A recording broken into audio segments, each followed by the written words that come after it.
დღიდან ეროვნული ბიბლიოთეკა და ჰერალდიკის საბჭო პარლამენტთან არსებული დაწესებულებები აღარ არიან. ორივე დაწესებულება საჯარო სამართლის იურიდიული პირის სტატუსით აღმასრულებელი ხელისუფლების სფეროში მოექცა. ამის შესახებ ბიუროს ხდომაზე განცხადება პარლამენტის თავმჯდომარემ გააკეთა.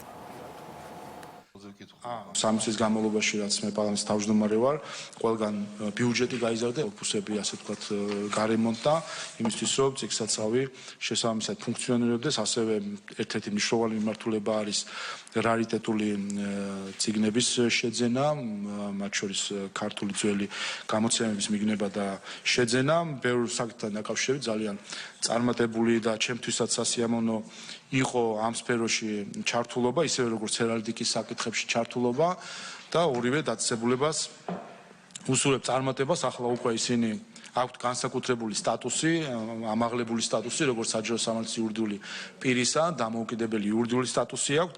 ეს ახალ შესაძლებლობას არჩევს ორივე ორგანიზაციისთვის და დარწმუნებული ვარ, რომ აქედან გამომდინარე ახალი პერსპექტივების შესაძლებლობები და ახალი მიღწევები ექნება ორივე დაწესებულებას.